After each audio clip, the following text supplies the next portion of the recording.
Hello, guys. Welcome back. We are covering chapters 5 through 8 of On the Origin of Species, and these are some of the most misunderstood and misquoted chapters in the whole book. So, without further ado, we're going to get into it. But as always, I'm going to send you to the intro.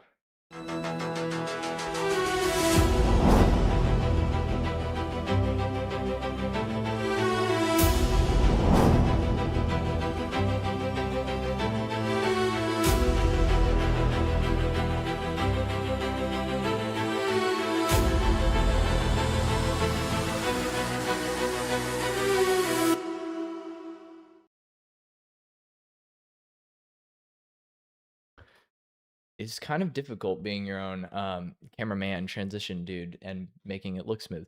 So, man, I'll have a little bit of uh jumbled around. Anyways, as always, I've got a few announcements for you guys. Um, I have a new video series actually coming out called On the Streets. And my first video for this is out. It was the Sun and Fun video that I teased last stream. And I will be posting a new video for this soon, in which I interviewed people going to the Story of Everything movie that came out last Thursday.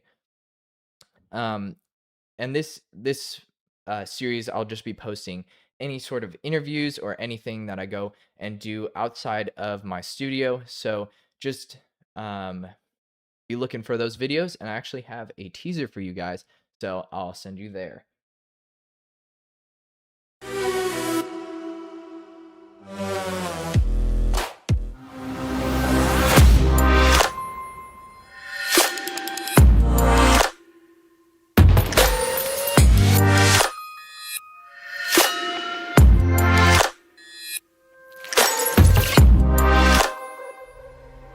This is what this channel exists for. Have open conversations where everyone gets to share their viewpoint.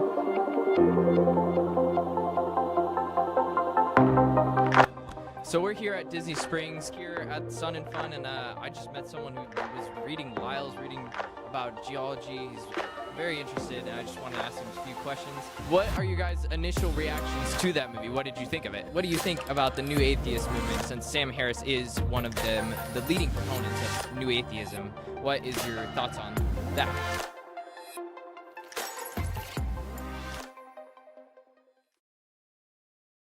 As I said, a little bit hard. I keep forgetting my keybinds for which one sends you where. So, yes, that's my new video series. Stay tuned for those coming out soon. The second video is coming out soon. Go watch the first video. It only has 5 views, and I think we can do a little bit better than that. All right, second announcement is the movie The Story of Everything came out on Thursday, the 30th, and this is a very, very interesting movie. I encourage you all to watch. It focuses mainly on the origin of life and the origins of the universe in particular. So not very focused on evolution, but it is amazing, and you guys should watch it. I actually put out an announcement for it as a short on my channel, and I got some responses like, it's just some young Earth creationist propaganda, and I will watch when the skeptics tear it apart. And I was a little bit interested by this answer because I'm like, well, why wouldn't you want to watch it and know what it says before you just watch someone rant about it? So I would greatly encourage go watch it for yourself before you choose to watch other people's commentary on it, so you actually know what is being said and what the context is before someone just says something about it. And it's just a very great movie. So go watch it. It's still out in theaters throughout this weekend, and I think throughout next week. I'm not very sure, but you guys need to go watch it before it gets out of theaters, or you can buy it or stream it to your home whenever it comes out. Thirdly, this is the last stream of the season.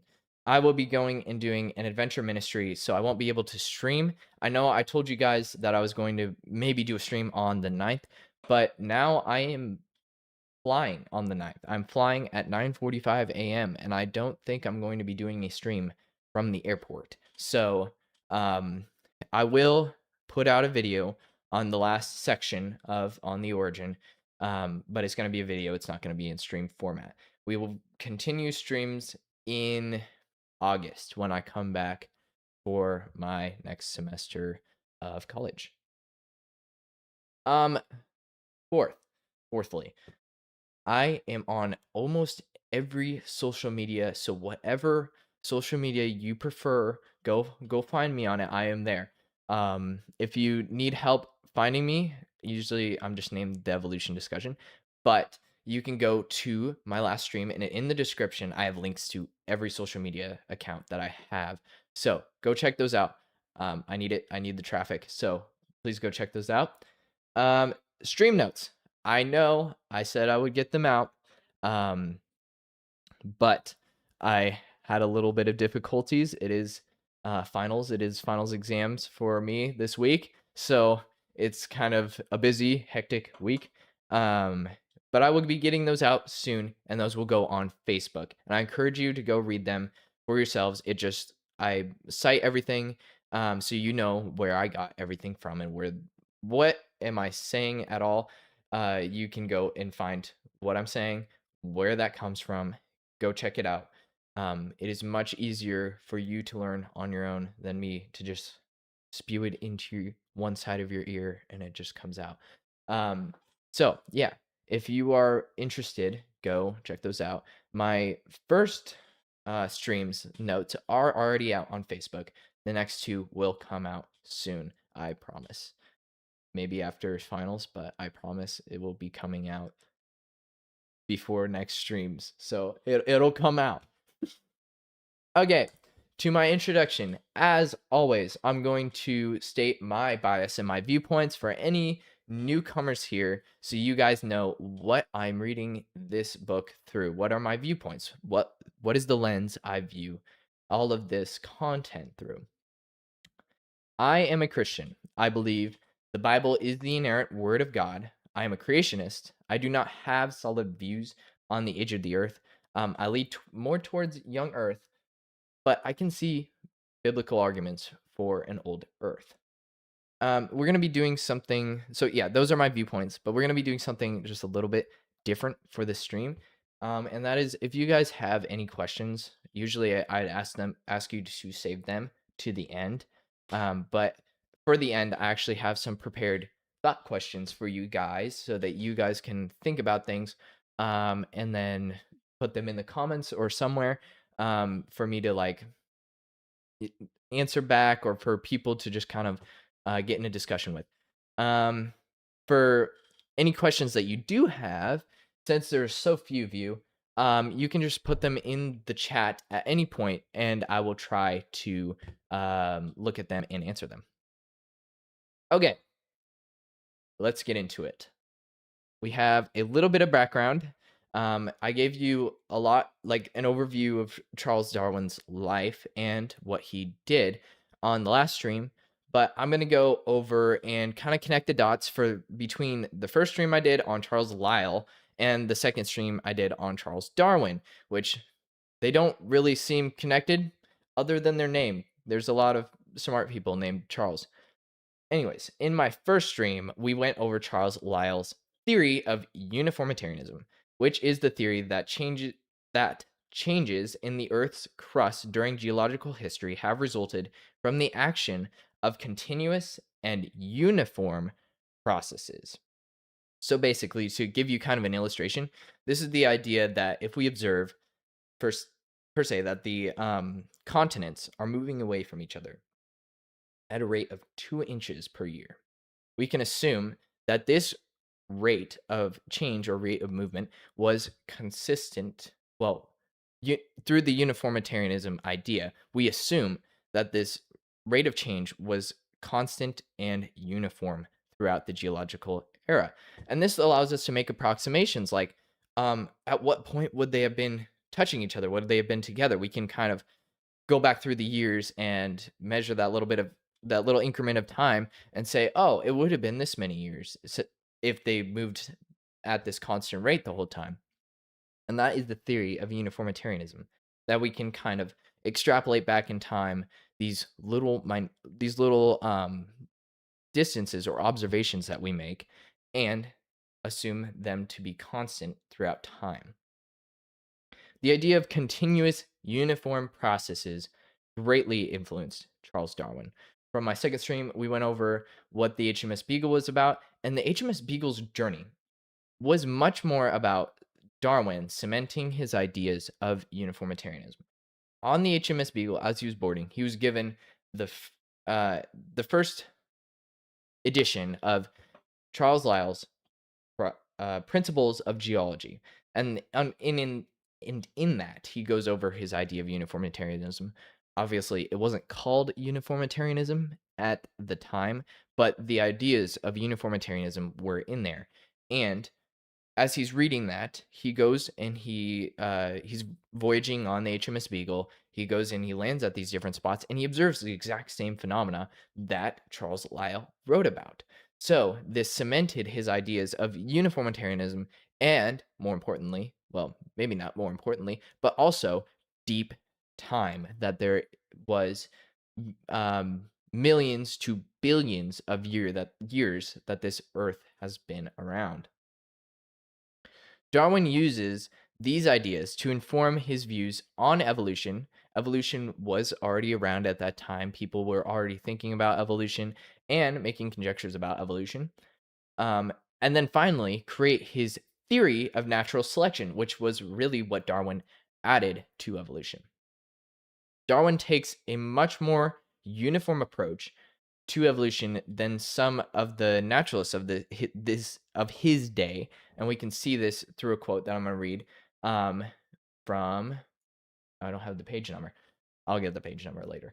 Mr. Mivart is further inclined to believe, and some naturalists agree with him, that new species manifest themselves with suddenness and by modifications appearing at once.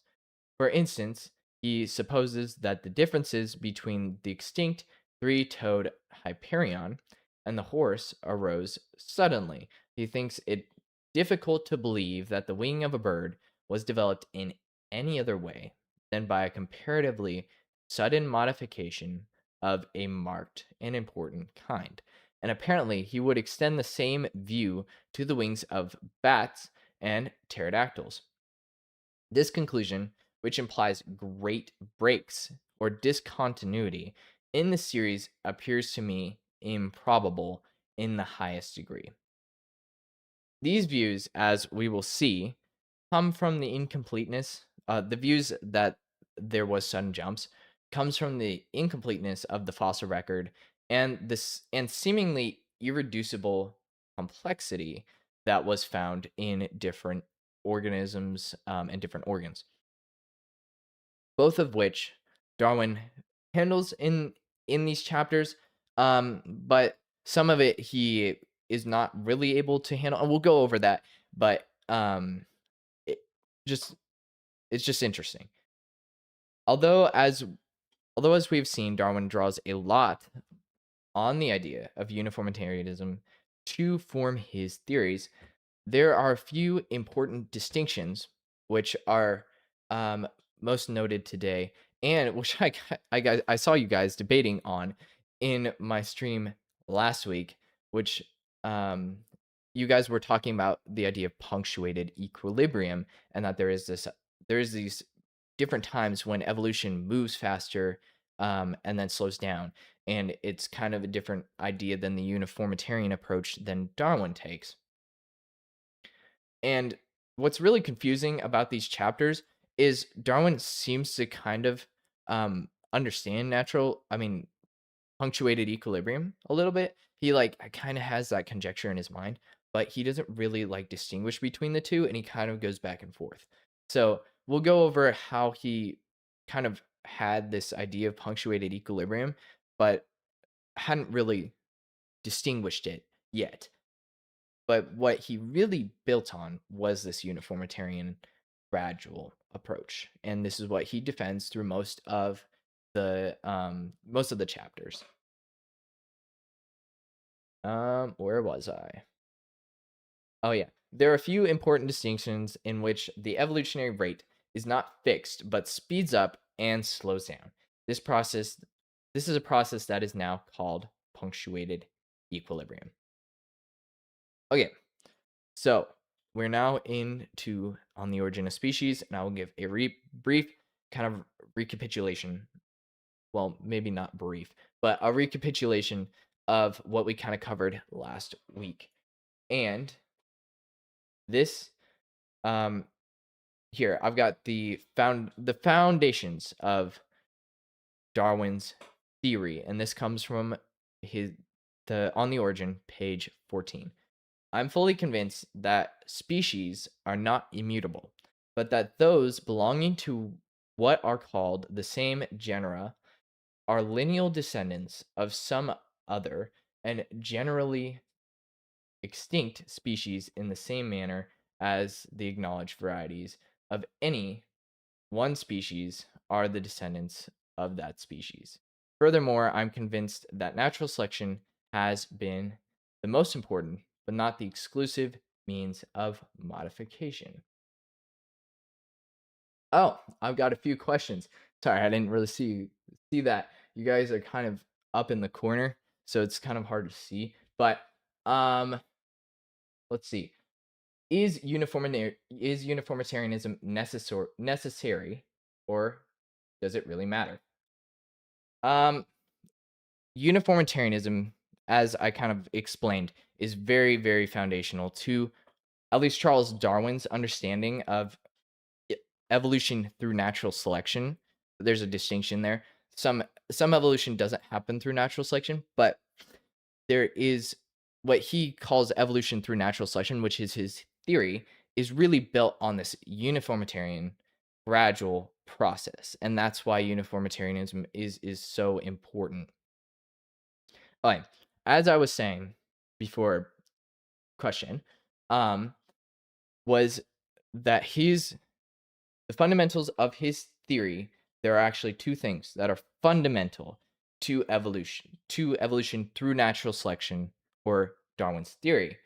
And these are that a species must have the ability to vary, and that there has to be enough time for these variations to take effect. There's obviously a lot more nuance that goes into this, but these things must be true in order for evolution through natural selection to even be plausible. In one of If one of these things does not hold up, then evolution through natural selection cannot be true. And this is kind of intuitive.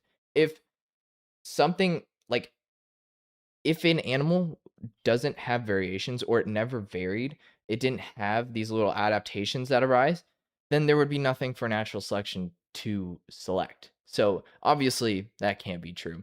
And for macroevolution or even just microevolution, there has to be enough time for these little adaptations to accumulate and build up into something big. So if there's not enough time, then natural selection can't have its desired effect either. These Obviously, there are two different time structures to this. There's one that's a much shorter time scale, and that is for microevolution. And there's one that's a much larger time scale, and that is for macroevolution. And all this seems kind of pretty self-evident. Macroevolution, by definition, takes more time than microevolution. If we really think about it, this is really where much of the debate over evolution through natural selection comes from. Opponents to evolution through natural selection either doubt one or both of these principles. Creationists and those who believe in intelligent design, like me, doubt whether species have the ability to vary so far as to turn into another genus or another kind.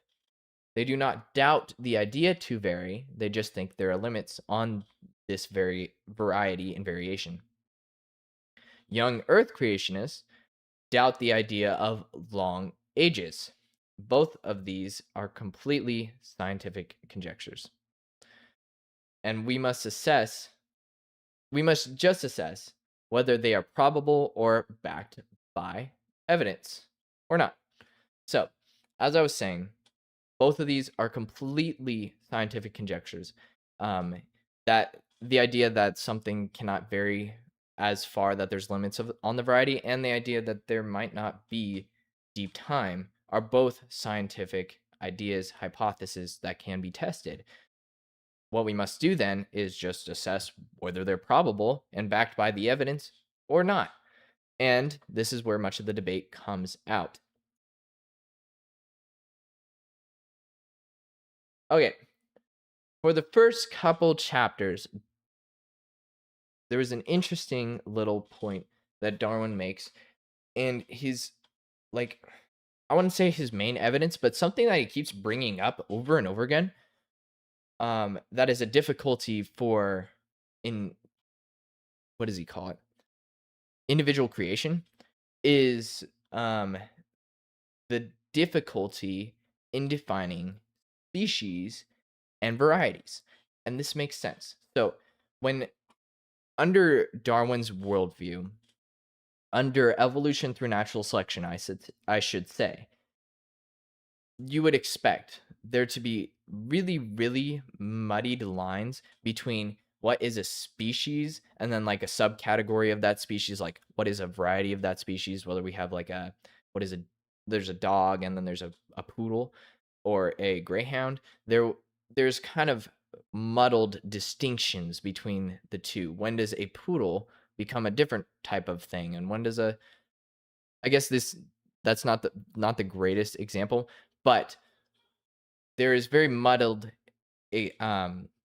definitions between when a variety is no longer a variety of some species, it is now its own thing, and when a species is no longer a variety of some genus, it is its own thing. And this, he says, brings up great difficulty for individual creation, namely that God created each individual species. And this does make sense. What has now been proposed by creationists and intelligent design is that God created several different kinds. And I get this this is something that is very interesting because most people don't understand it really, is that the creationist argument is that God created what, about like 2000 different kinds. And these are basically what we would kind of equate to genuses, and sometimes they're not. But basically, he created the genuses. And what I saw a lot was that there was an argument that from the difficulty to distinguish between different taxonomic groups, this means that evolution is more probable.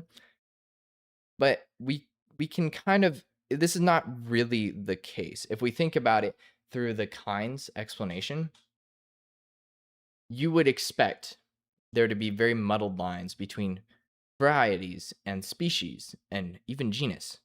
But then once it got to that kinds, there would be very distinct distinctions, for lack of a better term. There would be very, very distinct, observable differentiations between where those kinds are.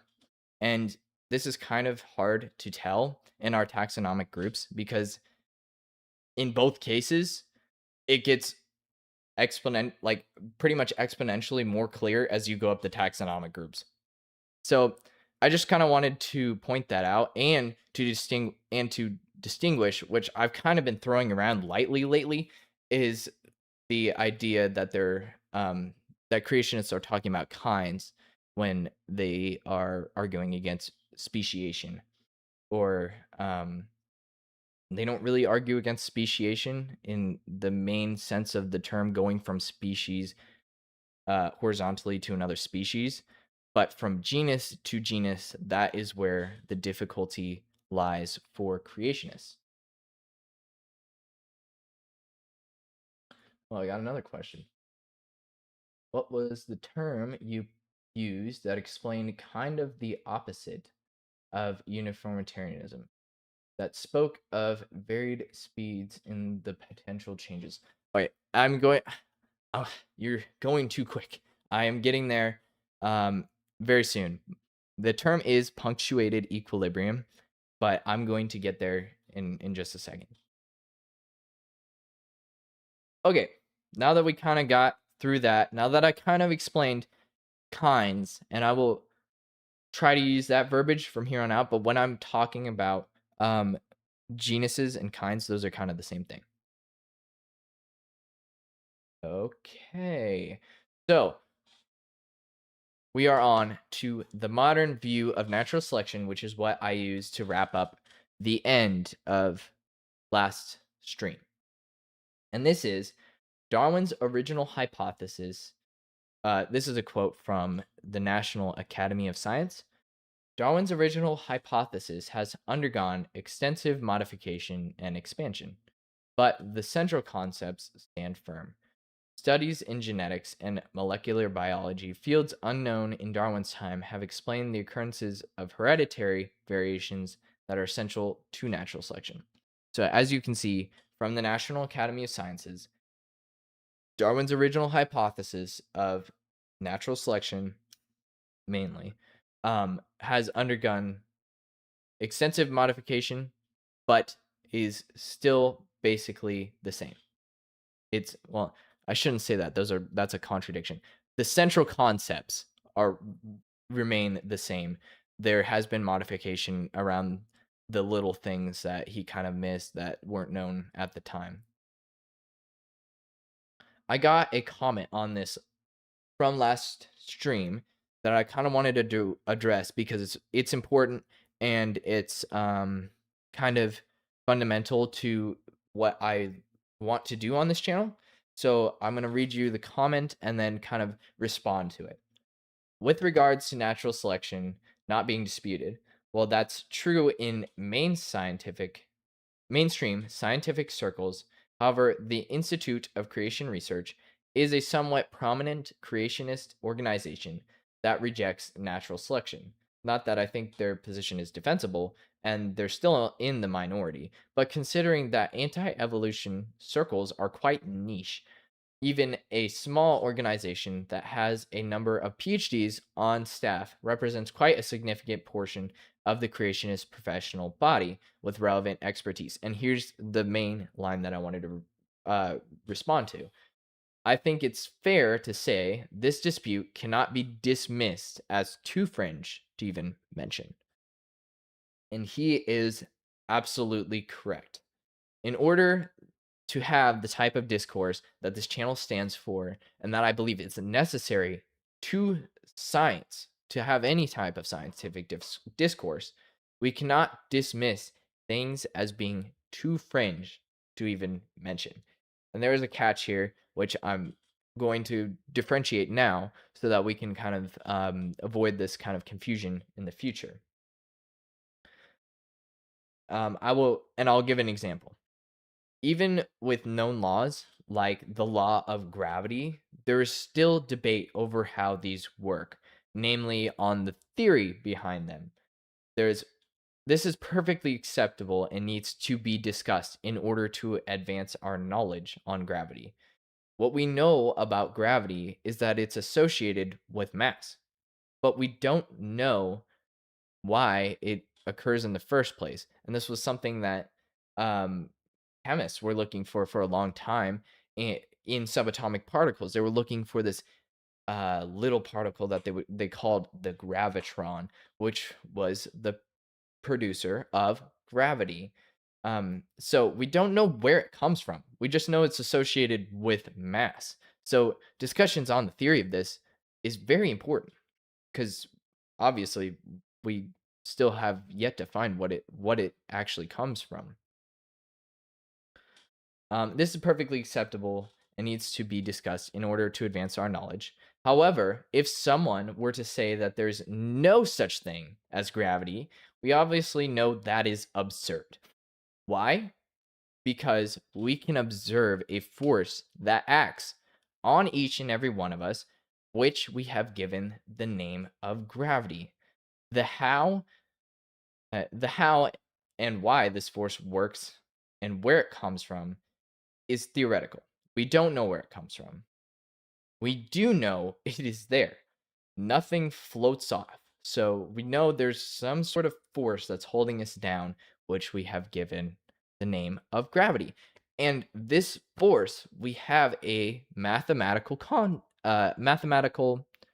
constant for, um, and an equation for, given to us by Newton.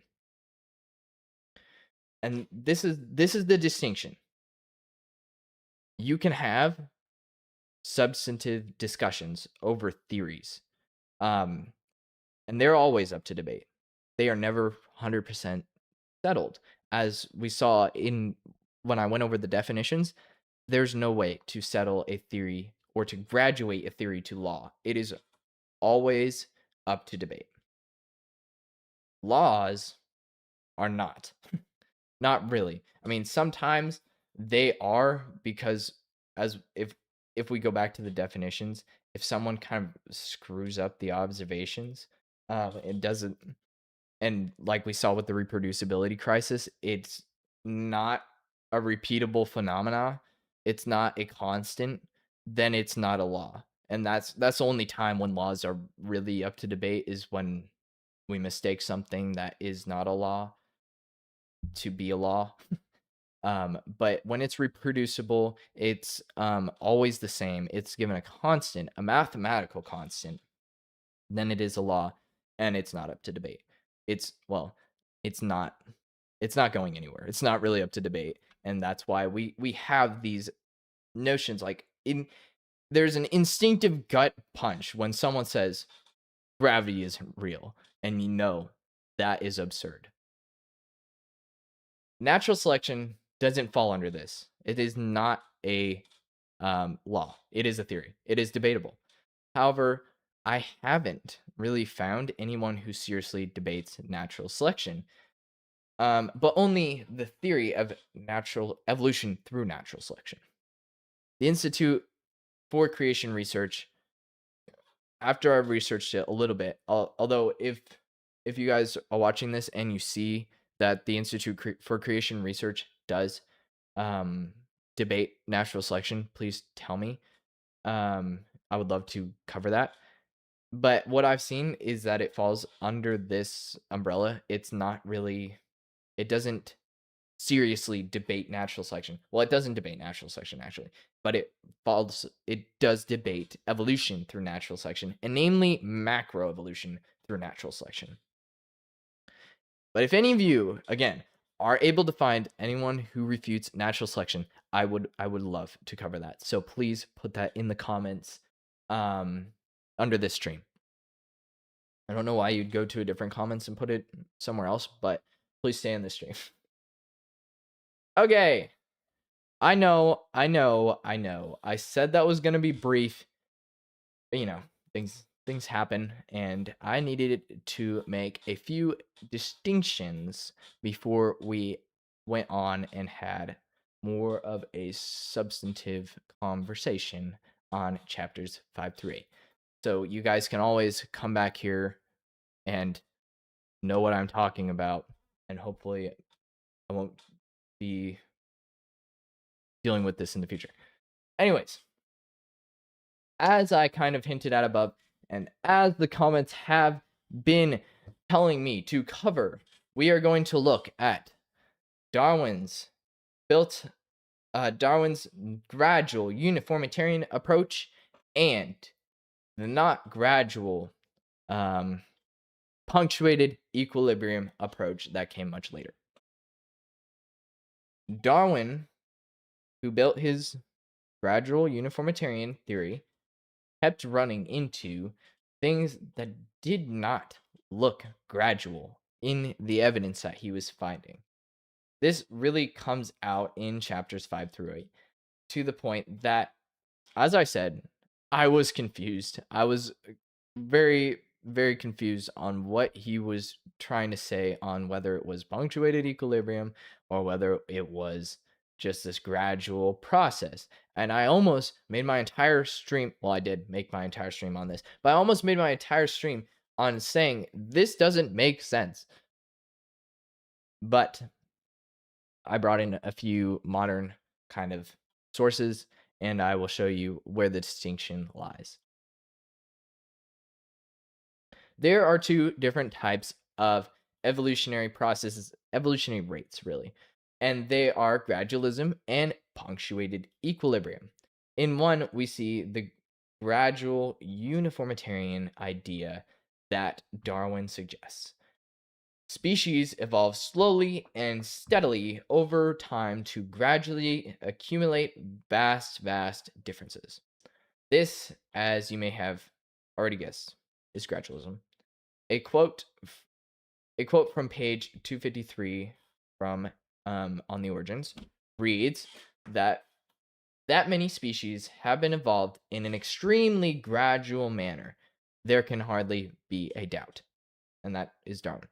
Obviously, as we have seen from above, Darwin promoted gradualism. He promoted the uniformitarian idea that slow adaptations amount to something big. And this is true throughout evolution.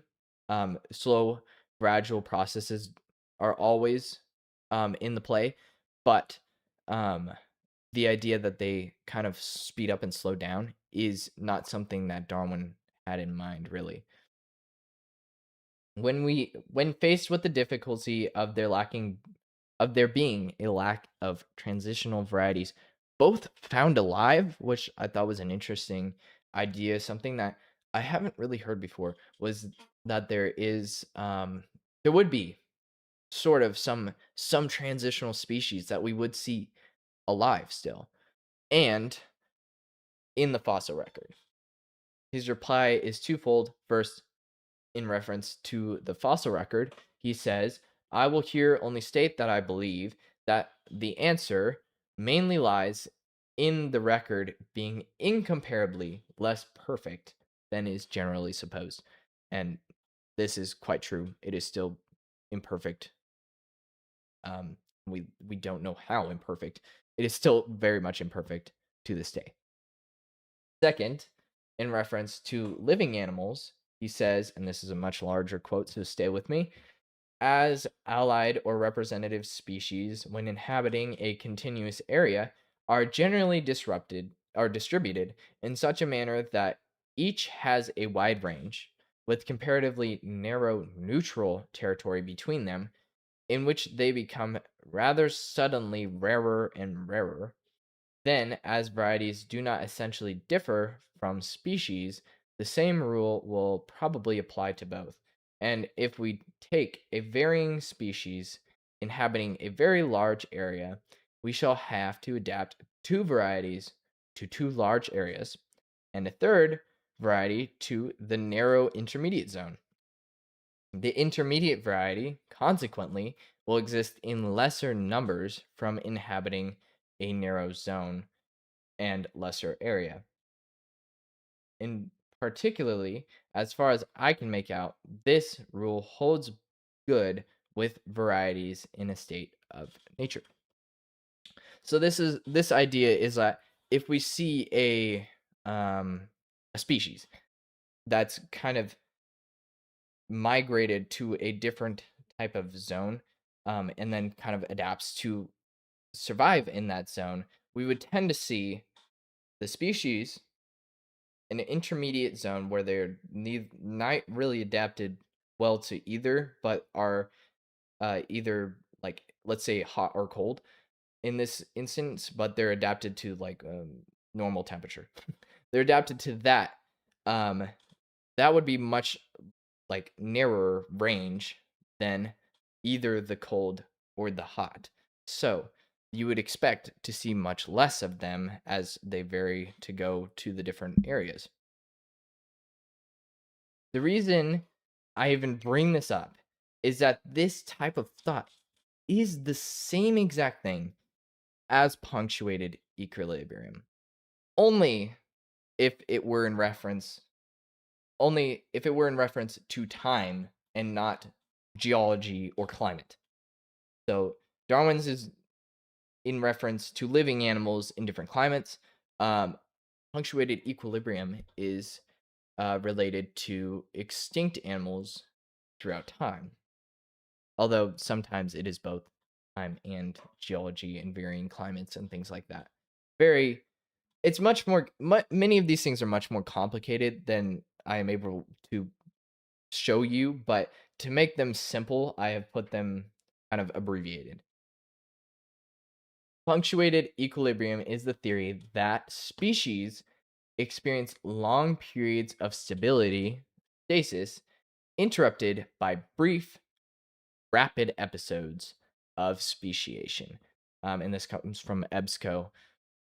This is that species are often adapted pretty much perfectly to their environments and do not need to change for a long period of time.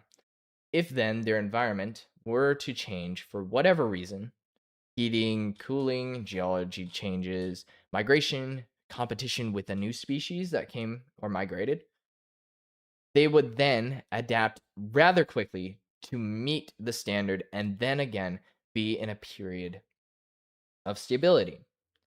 This explains species that seem not to have changed for years and years and years. Basically, all the living fossil species that they're described as living fossils. This is what explains that. In Darwin's kind of gradualistic worldview, although I'm not saying that Darwin held this entirely, but in that gradualistic worldview, in that gradualistic alone, natural selection, there would not be those. Like they would be continually varying. An interesting thing that he states that Darwin states. Oh, sorry. This explains species that seem to not have been changed for years and years, and as we saw above, Darwin had some inkling of this type of thought, and but had not really formally introduced it yet, had not really formulated that as a different thing, which made it almost seem like he was bouncing back and forth between the two constantly because he kind of was. An interesting thing that he then writes is it is only in those cases in which the modification has been comparatively recent and extraordinarily great that we ought to find the generative vari- variability as it may be called as it may be called still present in a high degree, where in this case variability will seldom as yet have been fixed by the continued selection of the individuals carrying carrying in the required manner and degree, and by the continued rejection of those tending to revert to a former and less modified condition. That was a mouthful. Basically, what he's saying is that when a part becomes not useful to vary, it tends to stop varying, and this doesn't make sense. Like most of when we think about this, why the heck when it just suddenly becomes not useful to vary, would it stop varying? And that's what doesn't make sense under a gradualistic worldview alone. It does make sense under something like punctuated equilibrium. It's not that this part stops varying, but it is not selected for under natural selection. So when it no longer needs to adapt or evolve, um, there are still variations. There's still things that are being mutated and adapted, uh, but natural selection doesn't need to select for those because um, it doesn't make a difference. What is what is really interesting also is that this makes sense under a creationist and intelligent design worldview. The idea that this kind of idea that once a part becomes not useful to adapt, um, or yeah, the idea that when a part becomes not useful, it ceases to adapt and it ceases to vary makes sense under a creationist and intelligent worldview. Not that it stops varying, but that it never varied in the first place. Um, because some variations under the creationist and intelligent design worldview are simply not possible. There's limits on the variation. So I just wanted to point that out. I thought that was interesting. And I love Darwin's honesty here, stating that our ignorance of the laws of variation is profound. Not in one case out of 100 can we pretend to assign any reason why this or that part has varied. Of course, we know a lot more about variations now, but I would say it is folly to say we know everything there is to know. There's still things that we are discovering pretty much daily, all the time that we are discovering about how biology, different organisms, how things vary, just all these things that we don't know yet in biology. Okay, we will now move to something very interesting. I that Darwin brings up, and these are some of the most misunderstood and misquoted parts of the whole um these the whole book, but in these chapters as well. Just a second, I need a drink. Okay, the incompatibilities. First, I kind of want to make a statement on the misunderstanding and the misquotations. I have seen a lot of different intelligent design, different creationists, different just websites out there that are like the top 5 times that Darwin disproved himself, or the top 10 quotes that Darwin had doubts about. And they'll quote something that Darwin's like, for example, Darwin goes over this example with the eye, and he says, at first, when he's looking at it, he's like, this would not make sense under a natural selection worldview in the slightest degree.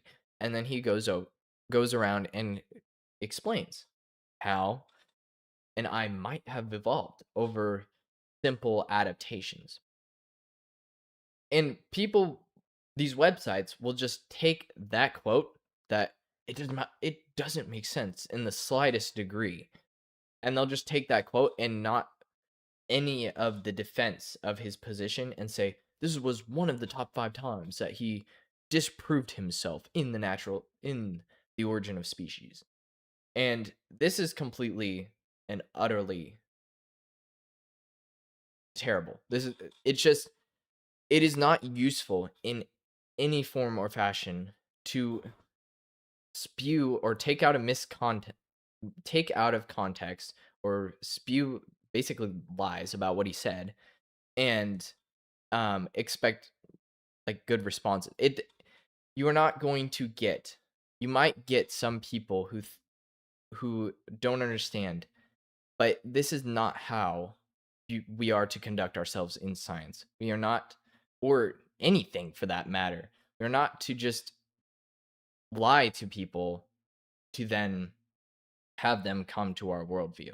So I wanted to say that because I had seen a lot of things, and this is the most misquoted, misunderstood part of probably not even the origin of species, but most of evolution, the evolution debate at all is people trying to take quotes from the origin of species and then say that it disproves um, what Darwin says without reading the whole thing. With all that out there, um, there are 3 things that Darwin says in these chapters, in one of the chapters, that he says are incompatible with his world view. And if they were true, his theory would completely fall flat. And when I pull out, when I post my stream notes for this, you can go and check these for yourselves. I didn't, he, well, actually, I did, but I'll just read these for you guys now. I'll put page numbers and everything in there for you guys to go look at.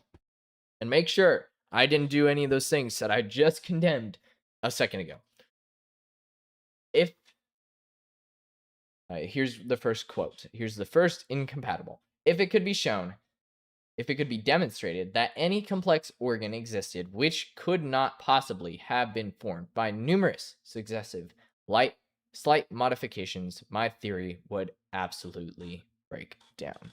And then later, well, right after that statement, he says, but I find no such case of this. Number 2, they believe that many structures have been created for the sake of beauty, to delight man or the creator, but this latter point is beyond the scope of scientific discourse, or for the sake of mere variety, a view already discussed. Such doctrines, if true, would be absolutely fatal to my theory. And then a little bit later, he says, I fully admit that many structures, or I think this is right after actually, I fully admit that many structures are now, if no direct use to their possessors, of no direct use to their possessors, and may never have been of any use to their progenitors, but this does not prove that they were formed solely for beauty or variety.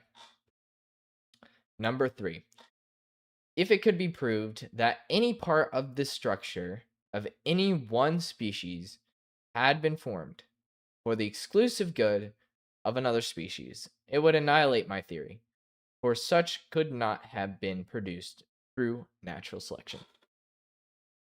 And then he says, although many statements may be found in works on natural history to this effect, I cannot find even one which seems to me of any weight. There are a few things I want to say about this, which before opening up to questions, which as I said, we'll do a little bit differently in this today.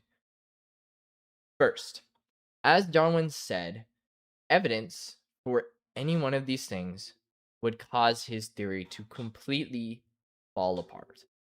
And as he also said, he finds no such case of these things.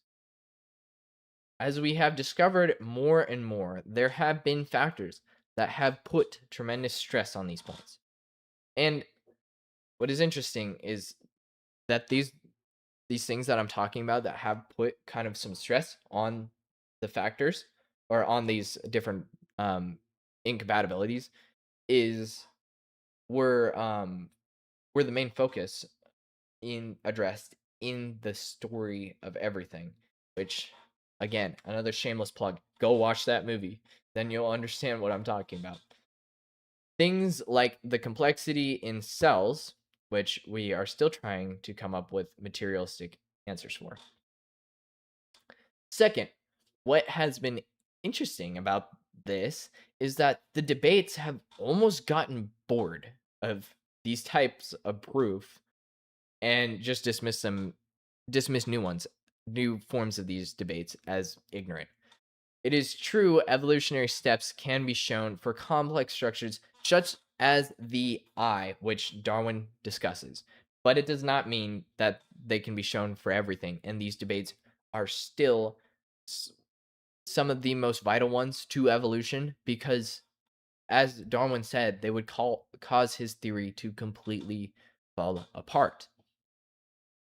Third, there needs to be a distinction on what he's talking about when he mentions his theory, because he just says theory. This theory, when we dig into it, and what I think he's mentioning here, is the theory of macroevolution, namely that species can go from genus to genus, can go from kind to kind.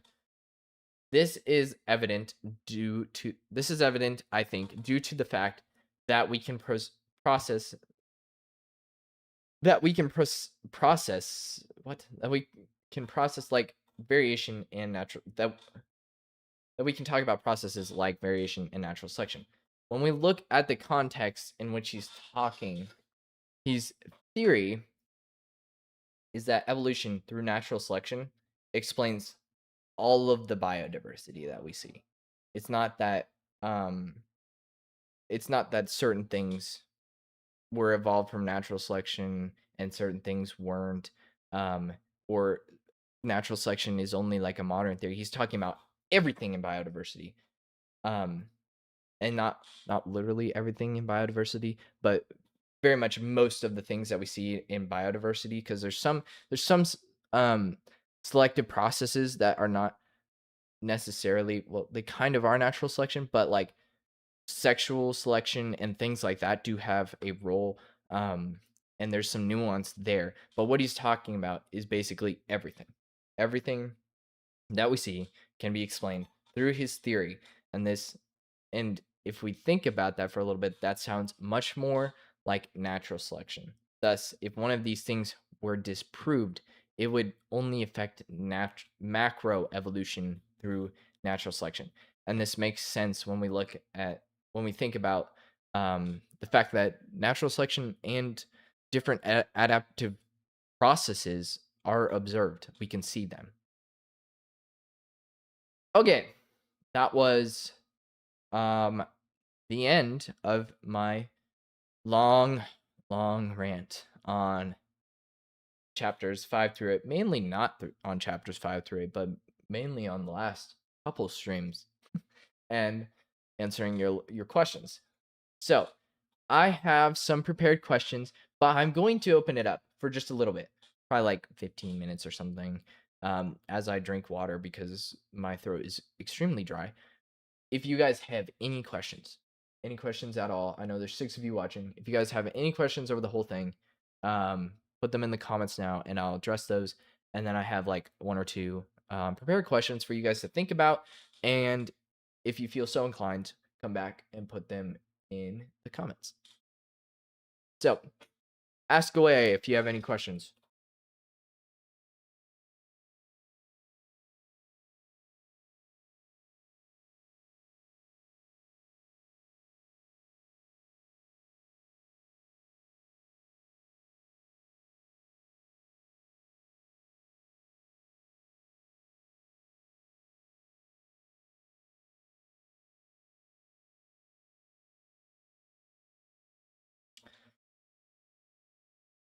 I saw that you guys were having a lot of questions on uniformitarianism and why I was focusing basically on uniformitarianism, which is something that I hadn't really explained all that greatly. Um, and the reason I am kind of focusing on uniformitarianism if you dig into the uniformitarian thought that these things, different changes, different things are uniform and you can extrapolate them back through time, you begin to see a lot of connections um, in both in evolution, as we've saw, where since we observe micro microevolution, since we observe microevolution, which is adaptations, we can observe, we can assume macroevolution, which is a uniformitarian thought, or things in deep time, where um, let's say with uh, oh my gosh, the thought slipped my mind, but different radiometric dating methods. Since we can observe that there is a decay rate of this now, we can assume back that this would be the half-life of certain elements, and that is a uniformitarian thought. So that is why I am focusing on uniformitarianism so much, and why I started this stream series off with uniformitarianism, is because it shows up all over the place, and I just wanted to show you guys that the uniformitarian thought, in and of itself, is an assumption. Whether it's a bad assumption, it doesn't. There's. It's not really like it's. It's it's dependent on what it is in reference to. Usually this is just fine. This is usually just fine to assume. Sometimes it's not. So I just wanted to point out, and that's why I started this with uniformitarianism, is that this is an assumption. And we can see this many, many times. And we can begin to think about it, like why would such a well, I don't know why would it, but this is interesting that a thought like a uniformitarian thought is so wildly diverse in this application. Is uniformitarianism actually observable? Okay, this is an interesting question. It is not in well, it is and it's not in two different senses. What is observable a uniformitarian in a uniformitarian like process, or in uniformitarianism as a whole, is the slight or what well, I'm gonna say this in kind of a funky manner because it's hard to explain, but there's only one observable part in uniformitarianism, and that is what is observed, basically. So you can observe that something moves by like again with the continents thing, we can observe that a continent moves away from another continent at 2 inches per year.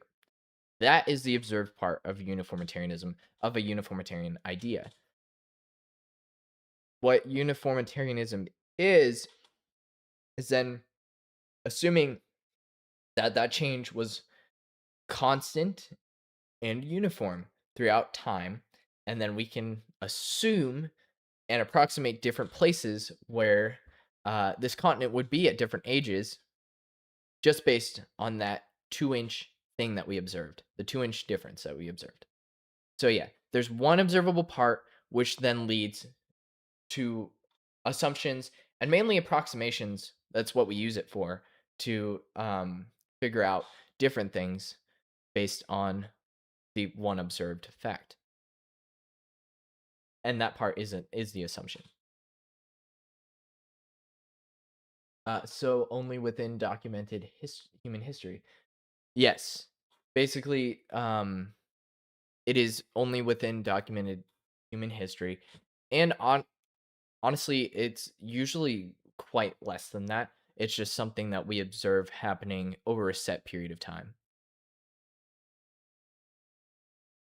Any more questions? These are great.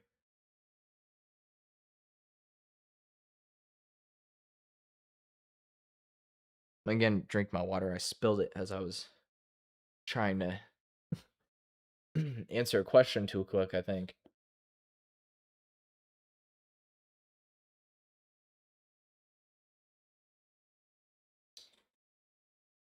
Um, Not necessarily. So, they just said in response to that super small sampling. Not necessarily. Uniformitarian ideas can be used over any set length of time. So, if we observe something that happens over like 100 years, and then we assume it to happen over another 100 years, that's not really a super small sampling of that area. It's like 50% of that time frame. But in most of the contexts it's used, especially in the principles of geology, yes, it goes. We observe a very small portion of the time frame that it's assumed to go over.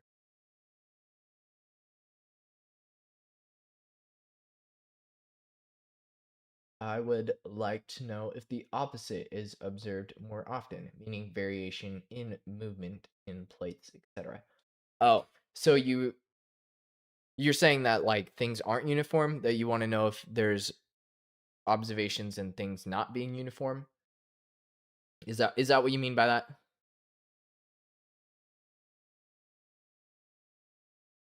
I think that's what you mean. Okay. Yes. Um I'm not really certain. I'm not really certain on this. So, uh yeah, I d- think there are some observations of maybe some variations, but again, they're like things like half-life of a of in radiometric dating, half-life of a certain element or atom is usually very, very, very constant. So, um, there's not usually variations in this, and we would hope there's not usually variations in this. I usually tend to assume there's not really variations in this because if there is, then that's not a safe assumption anymore, and that's when the assumptions become a bad assumption in reference to what context that uniformitarian idea was used.